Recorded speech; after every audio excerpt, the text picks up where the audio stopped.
Bonjour Isabelle. Bonjour. Alors je vais commencer par une question simple et pas si simple en même temps. Est-ce que le cancer a une odeur? Alors aujourd'hui, on peut l'affirmer. On ne sait pas si tous les cancers ont une odeur différente. Par contre, on sait que le cancer a une odeur. Alors j'aimerais maintenant en savoir plus, comme je suis sûr les gens de notre auditoire. Racontez-nous l'histoire de K-Dogs, comment ça a commencé, la genèse de ce projet remarquable où on utilise des chiens pour détecter des cancers. Alors, on va voir que K-Dog, c'est des chiens et de la chimie. C'est deux projets, maintenant qui ont encore fait des petits. Mais la genèse, c'est moi je suis infirmière. Je m'occupe du traitement des plaies et notamment des plaies liées au cancer. Quand le cancer, au lieu d'être à l'intérieur, il va malheureusement s'extérioriser. On voit pas mal ça dans le cancer du sein s'il n'est pas traité ou dans le cas de récidive. Et comme je suis infirmière, un de mes problèmes, c'était l'odeur de ces plaies qui isole beaucoup les patients. Donc j'ai décidé de faire une thèse où j'ai comparé la microbiologie, la clinique évidemment, et j'ai analysé les odeurs dans le but de développer des solutions anti-odeurs, ce qu'on a fait et ce qu'on a breveté d'ailleurs. Donc j'ai travaillé avec le SPCI, parce qu'une odeur, c'est quoi? C'est plein de petites molécules chimiques, des composés volatiles organiques. Et très bien, c'était un jeu de relier bactéries et composés volatiles. Et puis, je n'ai pas réussi à relier tous les composés volatiles aux bactéries, ni à d'autres odeurs émises par un corps, parce que le corps humain en émet beaucoup. Et donc, j'avais posé l'hypothèse en fin de thèse que peut-être ces composés volatiles étaient émis par la tumeur elle-même. Voilà. Quand on arrive à ce type d'hypothèse, on a fini sa thèse, donc soit on laisse ça de côté, soit au contraire on s'y attaque. Et il se trouve que j'ai rencontré des cynophiles, qui sont les personnes qui s'occupent de dresser les chiens à la détection. Parallèlement, je continue à travailler en chimie analytique, donc avec des chimistes, notamment de le SPCI. Et on s'est dit que le chien était intéressant parce qu'à l'heure actuelle, certains chiens, pas tous les chiens, ont un flair exceptionnel et ont une capacité de discrimination.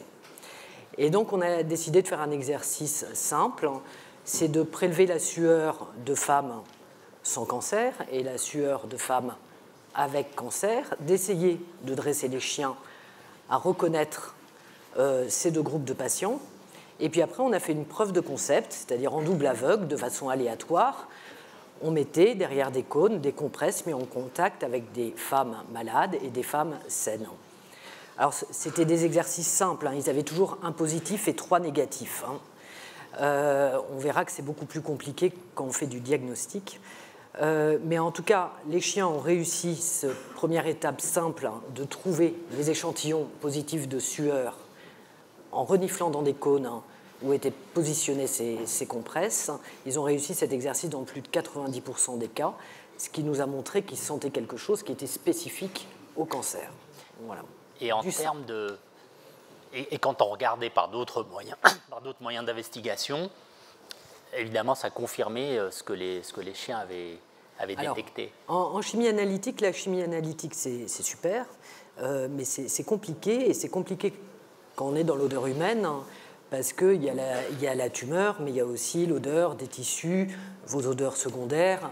On en a tous fait l'expérience. Si vous mangez un plat extrêmement épicé, vous allez sentir cette épice dans la sueur.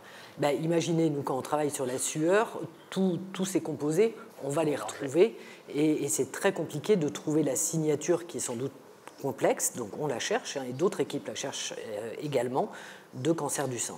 Voilà. Mais ce qu'on sait, c'est qu'il y a une odeur et que les chiens sont capables de la repérer. Alors ça ne veut pas dire qu'ils la repèrent à tous les coups, il y a plein de problèmes, et puis le chien est un être vivant, donc quelquefois il fatigue, il n'a pas envie de jouer, parce que pour lui c'est pas un travail, c'est un jeu. On ne peut pas dire au chien, aujourd'hui tu as une mission importante, tu vas détecter le cancer. Je veux dire, il s'en fiche complètement.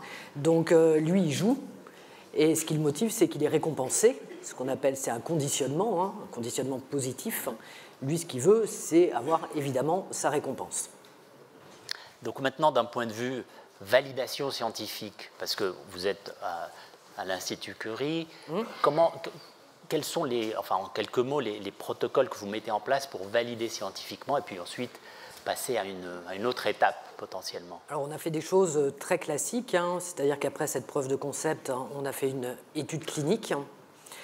heureusement qu'on avait jonché d'étapes intermédiaires. Pourquoi? Parce qu'on avait bien conscience, en démarrant l'étude clinique, on se base sur l'expérience qui est déjà faite en drogue, en explosifs, sur plein d'autres thématiques, mais il y a très peu de bases scientifiques sur les matériaux sur lesquels on prélève l'odeur, est-ce qu'ils sont capables bien de la relarguer, sur l'éducation des chiens, la sélection des chiens. Donc on a quand même démarré notre étude clinique, mais en se disant, attention, ça peut ne pas aller comme on veut, voilà. Cette étude clinique, comme toutes les études cliniques, a été forte d'enseignements. On l'a là arrêtée parce qu'on avait des résultats bons, mais pas satisfaisants pour la détection d'un cancer. Par contre, très vite, on s'est aperçu de plein de choses. De la variabilité des chiens, qui était aussi liée à la difficulté de l'exercice qu'on leur demandait de façon constante. Et puis, on a été obligé d'interrompre notre étude pendant le Covid, donc de garder certains prélèvements pendant quelque temps.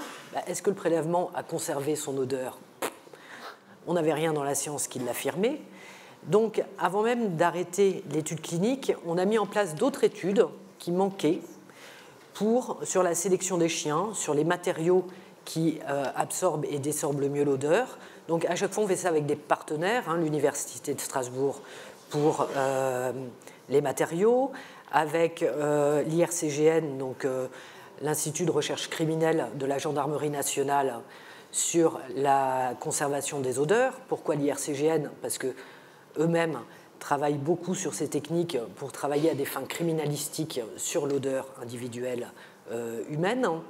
Et en tout, on a 5 programmes, donc, sur la conservation, aussi sur la compréhension du chien. Parce qu'on dit à chaque fois, le chien, c'est un super diagnostic. Je veux vous dire, ils n'ont pas tous les mêmes flairs, ils n'ont pas tous les mêmes capacités de concentration, de discrimination et d'aptitude au travail. Et à l'heure actuelle, c'est des hommes qui vont sélectionner, ils vont les faire jouer. On dit, il est bien joueur, il a l'air concentré, ça sera un bon chien pour faire de la détection. Oui, mais là, on est quand même dans un travail extrêmement difficile et on a beaucoup de chiens finalement, on les éduque 2-3 mois et puis ils n'y arrivent pas, et on est obligé de les réformer, et tout ça est très très compliqué. Donc il faut mieux comprendre comment le chien fonctionne pour mieux pouvoir le sélectionner, ce qui sera utile à tous les autres professionnels qui travaillent avec le chien, que ce soit des chiens d'assistance ou des chiens de détection pour la sécurité du territoire. Donc, vous voyez, là, dans quelques mois, on va commencer à mettre même des électroencéphalogrammes sur la tête des chiens qui flairent pour voir comment ça fonctionne et si on peut en déduire des critères de sélection. Actuellement, on fait aussi une étude de seuil sur de la sueur artificielle pour voir jusqu'à où les chiens peuvent descendre. Et voilà.